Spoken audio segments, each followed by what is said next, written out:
لیکن کسی نے بھی حضرت ابراہیم علیہ السلام کو کبھی کسی بت کے آگے جھکتے ہوئے نہیں دیکھا. اچھا. کیونکہ بچپن سے ہی نبی تو نبی ہوتا ہے. بعض لوگ یہ سمجھتے ہیں کہ نبی آنے کے بعد بنتا ہے, تو ایسا نہیں ہے, بلکہ نبی پہلے ہوتا ہے, بعد میں دنیا میں تشریف لاتا ہے. واہ واہ. تو یہ قانون خداوندی ہے, مشیت خداوندی ہے. اچھا, اس میں ایک چیز نظر آتی ہے کہ حضرت ابراہیم علیہ السلام کی جو 4-5 خصوصیات آپ نے بیان کی, ایسا لگتا ہے کہ یہی خصوصیات پھر آگے نسل در نسل چلی, اور سرکار تو عالم صلی اللہ علیہ وسلم میں بھی اس کی جھلک ہے, پھر سرکار کی اولاد میں بھی اس کی جھلک ہے. یعنی امام حسن کو بھی آپ دیکھیں تو حکمت تدبر, حضرت ابراہیم میں بھی حکمت تدبر, سرکار میں مہمان نوازی, حضرت ابراہیم علیہ السلام میں بھی مہمان نوازی. حضرت ابراہیم علیہ السلام نے بت پرستی کے خلاف کام کیا تو پوری زندگی سرکار نے بھی یہی کام کیا. حضرت ابراہیم علیہ السلام نے اگر حلیم الطبع تھے, با اخلاق تھے, دھیمے لہجے میں سے بات کرتے تھے, تو یہی سارے اخلاق کی چیزیں حضرت امام حسن حسین میں بھی ہیں, فاطمہ الزہرا میں بھی, اور سرکار میں. سبحان اللہ, بالکل ایسا ہی ہے. ظاہر سی بات ہے کہ ایک نسبتوں کا تعلق چلا ہے. نبی پاک علیہ السلام نے بارہا اپنی گفتگو میں حضرت ابراہیم کا نام لیا. قربانی کا وقت آیا, صحابہ نے پوچھا کہ ما ھذا, یا رسول اللہ یہ کیا ہے, یہ قربانی کیا چیز ہے؟ تو حضور نے فرمایا قال سنت ابیکم, تمہارے باپ ابراہیم کی سنت. اللہ, بار بار حضور حضرت ابراہیم علیہ السلام کا نام لیتے. شب معراج میں جب حضور وہاں تشریف لے گئے تو مقام سدرۃ المنتہا پر جب جبریل نے کہا کہ یا رسول اللہ آگے میں نہیں جا سکتا, تو نبی پاک علیہ السلام نے پھر اس وقت ایک ارشاد فرمایا تھا, وہاں پر بھی خلیل اللہ کو یاد کیا. رسول اللہ نے خلیل اللہ کو یاد کیا, اور آقا کریم علیہ السلام نے ارشاد فرمایا کہ جبریل اگر تمہاری کوئی حاجت ہو تو آپ مجھے بتا دو, میں رب کی بارگاہ میں پیش کر دوں گا. اس لیے کہ تمہارا ایک احسان تھا میرے جد امجد پر. ابراہیم خلیل اللہ پر جب نمرود کی آگ میں پھینکا جا رہا تھا تو تم نے اس وقت کہا تھا کہ اگر کوئی حاجت ہو تو مجھے بتا دو, میں رب کی بارگاہ میں پیش کر دوں گا. کہا کہ آج اس احسان کا بدلہ میں محمد آج اتار رہا ہوں. آج تمہارا کوئی بات ہو, کوئی معاملہ ہو تو مجھے بتاؤ, میں رب کی بارگاہ میں پیش کر دوں گا. تو حضور نے قدم قدم پر بارہا حضرت ابراہیم علیہ السلام کا نام لے کر ان کا ذکر خیر کیا. یعنی اپنے آبا و اجداد پر فخر کرنا, ان کے کارناموں کا تذکرہ کرنا, ان کو اپنا تعارف بنایا, یہ بھی سرکار کی سنت ہے. اچھا, کل اور آگے ہم کیسے چلیں گے انشاءاللہ؟ ہم مزید حضرت اسماعیل علیہ السلام کے حوالے سے کل گفتگو کریں گے. تو حضرت اسماعیل بھی ہوں گے تو ان کی والدہ کے حوالے سے بھی مل کر کے گفتگو ہو جائے گی انشاءاللہ. کیا بات ہے. پھر قربانی بھی ان کی قربانی کا بھی تذکرہ ہوگا, اور جب رمضان مبارک ختم ہوگا تو 2 مہینے بعد یہاں پہ بھی قربانی ہوگی. تو ہمارا دین کتنا خوبصورت ہے کہ ایام آتے رہتے ہیں, اور ہر یوم جو آتا ہے, ہر مہینہ جو آتا ہے, اور ہر شخصیت کا تذکرہ, جو ہستی کا تذکرہ ہوتا ہے, تو گویا یہ کہ ہماری بیٹری چارج ہو رہی ہوتی ہے الحمدللہ, کہ اگر ہم بھول گئے ہیں تو یاد کر لیں, اور ان ایام میں ہم کوئی ایسا کام کریں کہ جو اس یوم کا خاصہ ہے. یعنی اگر کسی ہستی کا تذکرہ ہے تو ان جیسی زندگی گزارنی ہے, اگر کسی واقعے کا تذکرہ ہے جس کی بنیاد پہ وہ دن منایا جا رہا ہے تو اس واقعے سے سبق حاصل کریں.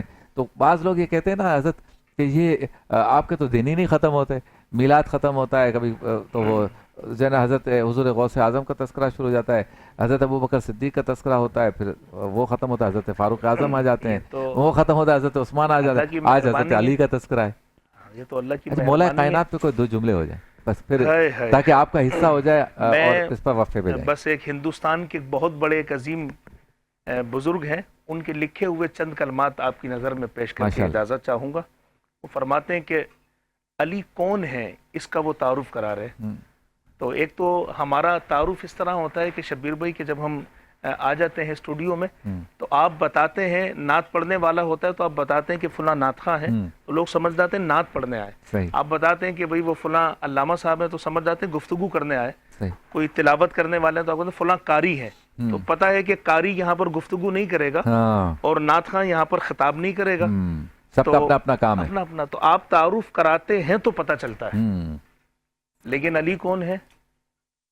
فرمایا خاموش ہے تو دین کی پہچان علی ہے. واہ واہ واہ واہ واہ واہ. فرمایا بھی بولے نہیں ہے, کیا بات ہے, سبحان اللہ. فرمایا خاموش ہے تو دین کی پہچان علی ہے, گر بولیں تو لگتا ہے کہ قرآن علی ہے. کیا بات ہے, واہ واہ واہ. اس باغ نبوت کی کلی فاطمہ زہرا, حسنین ہے 2 پھول تو گلدان علی ہے. کیا بات ہے, سبحان اللہ. اور ہے کہ ہر ایک یزیدی سے کہو ہاشمی کھل کر, واہ, اسلام علی ہے میرا ایمان علی ہے. کیا بات ہے, سبحان اللہ سبحان اللہ.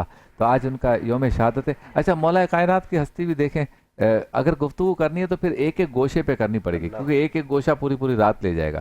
جرت پہ کریں، بہادری پہ کریں، شجاعت پہ کریں، حکمت پہ کریں، سخاوت پہ کریں، علم پہ کریں، بردباری پہ کریں، وفا پہ کریں، کس پہ کریں، بہترین شوہر، بہترین والد، بہترین داماد، ساری چیزیں موجود ہیں. اب ایک ایک چیز کو آپ اٹھاتے جائیں پورا مہینہ لگ جائے گا. بالکل ایسا ہی ہے. 21 رمضان تو بس ایک بہانہ ہے ہم جیسے خاکساروں کے لے کے ہم تذکرہ کر لیتے ہیں. بے شک. بہت شکریہ حضرت، آپ تشریف لائے. کل انشاءاللہ حضرت اسماعیل علیہ السلام کا تذکرہ ہوگا. حضرت ابراہیم علیہ السلام کا تذکرہ سنتے ہیں تو ایمان تازہ ہو جاتا ہے، کیونکہ وہ سرکار دو عالم صلی اللہ علیہ وسلم کے جد امجد ہیں، آبا و اجداد میں سے ہیں. اور سرکار خود بار بار فرما رہے ہیں کہ وہ ہمارے باپ، ہمارے والد، ہمارے بڑے، ہمارے آبا و اجداد میں سے.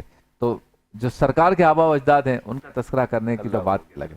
لوگ کبھی کبھی کہتے ہیں یا وہ ہم ماؤں کا تذکرہ کرتے ہیں، عظمت پہ بات کرتے ہیں، تو حضرت بی بی آمنہ کی عظمت کتنی بڑی ہوگی، وہ سرکار کی ماں ہے. تو ہم آبا و اجداد کا تذکرہ کرتے ہیں کہ میرے باپ دادا، ان کی یہ رسپیکٹ، ان کے یہ کارنامے، تو جو سرکار کے آبا و اجداد ہیں ان کی کیا بات ہوگی. تو اس لیے اپنے فاتحے میں، اپنے ایصال ثواب میں، اپنی دعاؤں میں، اپنی یادوں میں ان بزرگوں کو یاد رکھا کریں. آپ میں ایک بزرگی طاری ہوگی، آپ کو ایک روحانیت ملے گی. اور یہ سارے کام تنہائی میں کیا کریں. ہمارے اساتذہ، ہمارے بزرگوں نے ہمیں یہی سکھایا ہے. یہ سارے کام جو میں آپ کو بتا رہا ہوں نا، یہ تنہائی والے کام ہیں. اپنے رب سے تنہائی میں گفتگو کرنے کا جو مزہ ہے رمضان میں، ذی الحج کی 10 راتوں میں، محرم کی 10 راتوں میں. گھر والوں کو کہیں سو جائیں، میں 3-4 بجے اٹھوں گا، اٹھیں، وضو کریں، رب سے بات کریں. تو نے ہاتھ دیا، کسی کے پاس ہاتھ نہیں ہے. تو نے پیر دیے، کسی کے پاس تو پیر نہیں ہے. آنکھوں سے دیکھتا ہوں، کسی کے پاس آنکھیں نہیں ہیں. دبا کے سنتا ہوں، دبا کے بولتا ہوں. اے رب تیرا کرم ہے، تو نے کیا کچھ نہیں دیا، میں پھر بھی تیری ناشکری کرتا ہوں، مجھے معاف کر دے. رب ایسی سنے گا آپ کی، اور قلب شیشے کی طرح صاف ہو جائے گا. ملاقات.